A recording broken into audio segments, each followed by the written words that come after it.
पछिल्लो 24 घण्टामा थप 403 जनामा संक्रमण, 6 जनाको निधन। लोक सेवा आयोगमा जागिर खानेलाई सुवर्ण अवसर। सुब्बामा जागिर खुल्यो, खुलाबाट 411 र बडुवाबाट 432 जना पद पूर्ति हुने। भाइरल ज्वरोका कारण विद्यालय बन्द, कक्षा 12 को नतिजा 10 गते भित्रै प्रकाशन हुने, विद्यालयहरू गैर जिम्मेवार। यसबारे महत्त्वपूर्ण जानकारी आजको भिडियोमा। चन्द्रागिरीको आइभीयू भर्नेलाई चन्द्रागिरी केबल कारमा 25% छुट। केपी ओलीले प्रधानमन्त्रीबाट बाहिरिन खुट्टा उचालेर बसे हुन्छ, माधव नेपालको आक्रोश। सुनको भाउ घटेको खबर बाहिरियो, किन्नेको भिड, कति पुग्यो त सुन चाँदीको मूल्य। यसबारे सम्पूर्ण जानकारी।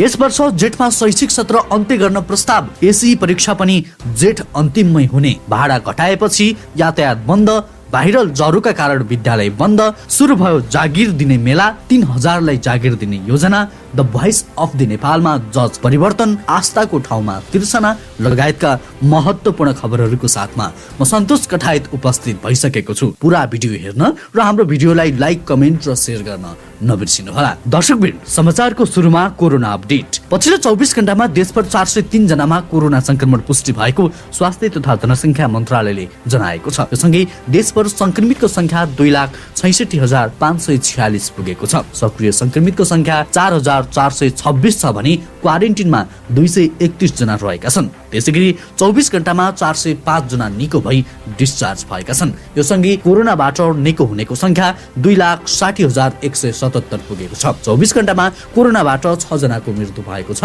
र हालसम्म कोरोनाबाट ज्यान गुमाउनेको संख्या 1,943 रहेको छ। त्यसैगरी अर्को समाचार। यस वर्षको शैक्षिक सत्रको अन्त्य जेठमा हुने भएको छ। चैतमै शैक्षिक सत्रको अन्त्य हुनुपर्ने भए पनि कोरोना महामारीका कारण विद्यालय बन्द भएको र अरू शैक्षिक गतिविधि पनि हुन नपाउँदा जेठको अन्तिम सम्ममा शैक्षिक सत्र अन्त्यको प्रस्ताव गरिएको राष्ट्रिय परीक्षा बोर्डले जनाएको छ। बोर्डका अध्यक्ष डाक्टर चन्द्रमणि पौडेलले जेठमा शैक्षिक सत्र अन्त्यको प्रस्ताव शिक्षा मन्त्रालयमा पठाइएको र मन्त्रालयले यसलाई मन्त्री परिषदमा लगेको जानकारी गराएको बताए। धेरै ठाउँमा पढाइ सुरु भइसकेको र अब विधा कटौती गर्ने पूर्ण क्षमता तथा समयमा विद्यालय चलाएर कोर्स सक्ने र जेठमा शैक्षिक सत्र अन्त्य गर्ने प्रस्ताव गरिएको अध्यक्ष पौडेलको भनाइ छ। अनलाइन कक्षा त भइरहेका छन्, तर कतै कतै अहिलेसम्म पनि विद्यालय खुलेका छैनन्। त्यसैले चैतमा शैक्षिक सत्र अन्त्य गर्ने कुनै सम्भावना देखिएन। हामीले जेठको अन्तिमसम्म सत्र अन्त्यको प्रस्ताव पठाएका छौँ, बोर्डका अध्यक्ष पौडेलले भने। त्यसैगरी अर्को समाचार। रोजगारीको खोजीमा रहेका शिक्षित युवा र सक्षम जनशक्तिको खोजीमा रहेका रोजगारदाता कम्पनीबीच एउटै थलोमा अन्तर्क्रिया गर्ने लक्ष्यसहित नेपाल जब फेयर 2021 बिहिबारदेखि राजधानीमा सुरु भएको छ। जब फेयर 2021 को पूर्व प्रधानमन्त्री माधव कुमार नेपालले उद्घाटन गरेका छन्। उद्घाटन समारोहलाई सम्बोधन गर्दै पूर्व प्रधानमन्त्री माधव कुमार नेपालले जब फेयर 2021 जागिर चाहने र रोजगारी दिन तयार रोजगारदाताहरूका लागि उपयुक्त थलो बन्ने विश्वास व्यक्त गरे। यसबाहेक नेपालको आयोजनामा मुलुकमै पहिलो पटक सुरु भएको नेपाल जब फेयर आगामी शनिबारसम्म चल्नेछ। जब फेयरले व्यावसायिक र पारदर्शी मानव संसाधन अभ्यासको सूत्रपात गर्ने निर्णय लिएको छ। जब फेयर मार्फत प्रविधिका माध्यमले युवा उद्यमशीलताको विकास गर्ने तथा मानव संसाधन क्षेत्रलाई थप गतिशील र विश्वसनीय बनाउने विश्वास लिएको छ। जब फेयरमा 100 भन्दा बढी रोजगारीको संख्या रहेको छ। जब फेयर अवधिभर 150 भन्दा बढी अन्तर्वार्ता सेसन सञ्चालन हुनेछन्, जसबाट 3000 भन्दा बढीको रोजगारी सुनिश्चित हुने अपेक्षा गरिएको छ। दर्शकवृन्द, त्यसैगरी लोकसेवामा जागिर खान चाहने सम्पूर्ण नेपालीहरूको लागि खुसीको खबर। लोकसेवा आयोगले नायब सुब्बा नासु पदमा 843 जनाका लागि विज्ञापन खुलाएको छ। खुलाबाट 411 र ज्येष्ठता र कार्यक्षमता मूल्याङ्कन बढुवाबाट 432 जना पद पूर्ति गर्ने गरी लोकसेवाले बुधबार नासु अपराविधिक पदमा विज्ञापन प्रकाशित गरेको हो। काठमाडौँ कार्यालयबाट खुलामा 150, ज्येष्ठतामा 98 र कार्यक्षमताबाट 48 गरी जम्मा 296 जनाका लागि विज्ञापन खुलाएको छ। त्यसैगरी धनकुटा कार्यालयबाट खुलामा 47, ज्येष्ठताको आधारमा 31 र कार्यक्षमताको आधारमा 18 गरी 96 जनाका लागि विज्ञापन प्रकाशित गरेको छ। जलेश्वर कार्यालयबाट खुलाबाट 49, ज्येष्ठताको आधारमा 49 र कार्यक्षमताको आधारमा 23 जना गरी कुल 121 जना सुब्बाको पदपूर्ति गरिनेछ। त्यसैगरी पोखरा कार्यालयबाट खुलाबाट 52, ज्येष्ठताको आधारमा 35 र कार्यक्षमताको आधारमा 17 जनाको पदपूर्ति हुने लोकसेवा आयोगले जनाएको छ। बुटोल कार्यालयबाट खुला मार्फत 53 जनाको पदपूर्ति हुनेछ भने यस कार्यालयबाट ज्येष्ठताको आधारमा 37 र कार्यक्षमताको आधारमा 22 जनालाई बढुवा गरी पदपूर्ति गरिनेछ। त्यसैगरी कर्णाली प्रदेशको राजधानी सुर्खेत कार्यालयबाट खुलामा 23 जना, ज्येष्ठताको आधारमा 19 र कार्यक्षमताको आधारमा 10 गरी कुल 52 जना नासुको पदपूर्ति हुनेछ। त्यसैगरी दिपायल कार्यालयबाट खुलामा 37 जनाको विज्ञापन खुलेको छ।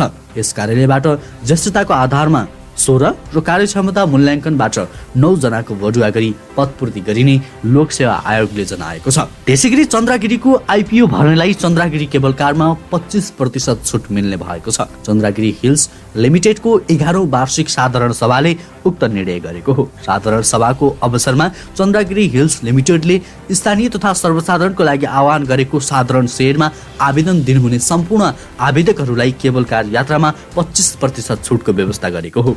चन्द्रगिरी हिल्सको साधारण शेयरमा भएको उल्लेखनीय सहभागिता तथा कम्पनीप्रति देखाएको विश्वास अनि सबैलाई शेयर पर्ने सम्भावना न्यून रहेको हुँदा सम्पूर्ण आवेदकहरूको सम्मान गर्दै कम्पनीका अध्यक्ष ढकालले यो योजना सार्वजनिक गरिएको जानकारी दिए। स्थानीय बासिन्दा तथा सर्वसाधारणका लागि खुला गरिएको शेयरमा आवेदन दिने 12,56,746 आवेदकहरूले शेयर भर्दाको कुनै न कुनै प्रमाण छुट सुविधाका लागि निकट काउन्टरमा देखाउनु पर्नेछ। साथै यो योजना मिति 2077 माघ 5 गतेदेखि 1 वर्षसम्मको लागि मान्य हुनेछ। कम्पनीका अध्यक्ष चन्द्रप्रसाद ढकालको सभापतित्वमा सम्पन्न साधारण सभामा कम्पनीको वित्तीय अवस्था, मुख्य उपलब्धि तथा कम्पनीको भावी योजना समेत प्रस्तुत गरिएको थियो। त्यसैगरी नेपाल कम्युनिस्ट पार्टी नेकपाका प्रचण्ड नेपाल पक्षका अध्यक्ष माधव कुमार नेपालले केपी शर्मा ओलीले प्रधानमन्त्रीबाट बाहिरिनु तयार हुनुपर्ने बताएका छन्। नेपाल बुद्धिजीवी संगठनद्वारा आयोजित प्रतिनिधि सभा विघटन प्रतिगामी कदम विषयक अन्तर्क्रिया कार्यक्रममा उनले भने काम चलाउ प्रधानमन्त्री मात्र, अब उहाँ प्रधानमन्त्री पदबाट बाहिरिन खुट्टा उचालेर बस्दा हुन्छ। केपी ओलीको तानाशाही प्रविधिबाट मुलुक पिल्सिएको उनले बताए। उनको तानाशाही प्रविधिबाट कसैले चिच्याउनु पनि पाउनु भएको छैन। हामीले निसासिएपछि हामी बोल्न बाध्य भएका हौं। उहाँले आफ्नो पार्टीसँगै प्रतिपक्षीको पनि मान मर्दन गर्नु भएको छ। पार्टीमा आफूसँग 72% रहेको भन्दै केपी ओलीले विधान विपरीत केन्द्रीय संख्या थप्दै गएको नेपालले बताए। केपी ओलीले सडक छाप होइन धुलो छाप पार्टी बनाउँदै हुनुहुन्छ। त्यहाँ मदन भण्डारी फाउन्डेसन मात्र छ, त्यहाँ पार्टी छैन। ओलीमाथि थप कदम चाल्नुपर्ने अवस्था आएको र आजको बैठकमा गम्भीर छलफल हुने नेपालले बताए। उनले संवैधानिक कु भएकाले चुनावको कुरा गर्न नसकिने बताएका छन्। त्यसैगरी अब सुन सम्बन्धी जानकारी। बिहिबार सुनको मूल्यमा सामान्य गिरावट आएको छ। महासंघका अनुसार बुधबार तोलामा 92,900 रुपियाँमा कारोबार भएको सुनको मूल्य बिहिबार घटेर तोलामा 92,100 रुपियाँमा कारोबार भएको हो। त्यस्तै तेजाबी सुन तोलामा 91,600 रुपियाँमा कारोबार भएको छ। महासंघले बिहिबार चाँदीको मूल्य पनि घटेको जनाएको छ। बुधबार तोलामा 1260 रुपियाँमा कारोबार भएको चाँदी बिहिबार घटेर 1245 रुपियाँमा कारोबार भएको महासंघले जनाएको छ। त्यसैगरी कक्षा 12 को नतिजा यही माघ 10 गते भित्रै प्रकाशन हुने भएको छ।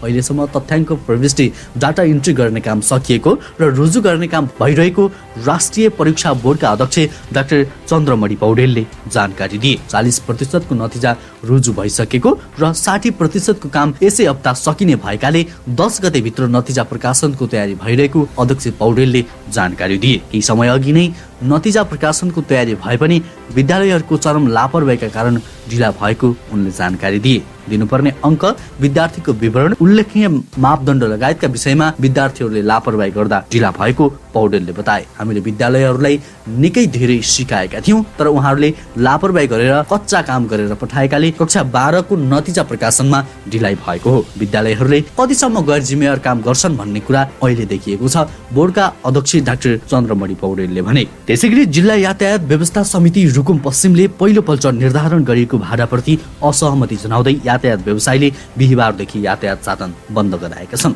सार्वजनिक सवारी नचलेपछि यात्रु हिँडेर गन्तव्यमा पुग्न बाध्य छन्। रुकुम पश्चिमको सदरमुकाम मुसिकोट नगरपालिका 1 त्रिवेणी चोकमा पार्किङ गरिएका सवारी साधन समितिले बिहिबारदेखि लागू गर्ने गरी ग्रामीण सडकको भाडा घटाएको हो। उक्त भाडा कम भएको भन्दै व्यवसायीले भाडा समायोजन गर्नुपर्ने अडान राखेका छन्। स्थानीय प्रशासनको निर्णय विरुद्ध सबै व्यवसायी एक भएको सिस्ने हिमाल बस तथा मिनी बस यातायात व्यवसायी समितिका महासचिव महेन्द्र राज गौतमले बताए।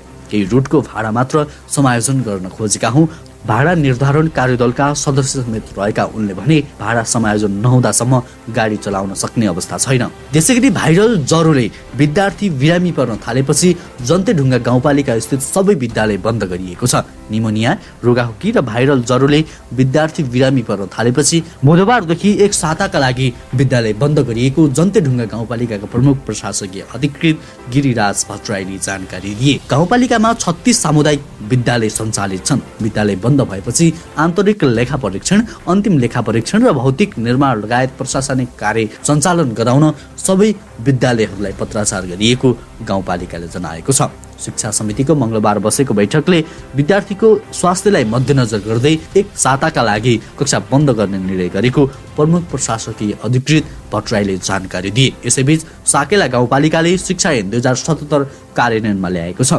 गाउँपालिकाले मंगलबार आयोजना गरिएको 10औं गाउँसभाले 17 परीक्षित 98 दफा र 17 अनुसूची समावेश गरिएको सो एम ल्याएको हो। त्यसैगरी reality so the voice of नेपालको सिजन 3 मा कोच जजको रूपमा गायिका आस्था राउत नरहने बताएको छ।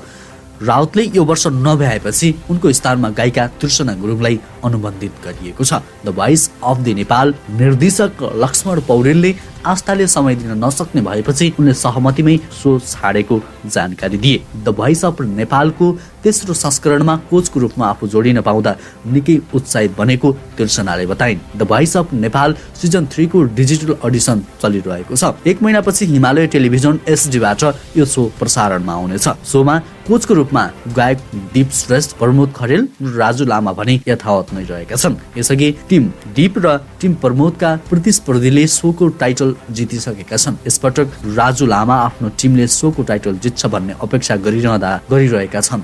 यसपटक के राजु लामा आफ्नो टिमले सोको टाइटल जित्छ भन्ने अपेक्षा गरिरहेका छन् त? राजु भन्छन्, जित्नु नै सबै कुरा होइन, म सधैँ आफ्नो टिममा आउने प्रतिस्पर्धीले उत्कृष्ट काम गरेको हेर्न चाहन्छु, यसैले मलाई जित्नै पर्छ भन्ने दबाब छैन। द भोइस अफ नेपालको नयाँ सो गत वर्षको भन्दा अझै उत्कृष्ट बनाउने निर्माण युनिटले जानकारी दिएको छ। हस्त दर्शकबिन, आजको लागि महत्त्वपूर्ण समाचार तथा जानकारीहरू यति नै। हरेक दिन बिहानै ताजा अनि सत्य समाचार हेर्नको लागि हाम्रो युट्युब च्यानललाई सब्स्क्राइब गर्न नबिर्सिनुहोला। तपाईको आजको दिन शुभ बितोस्।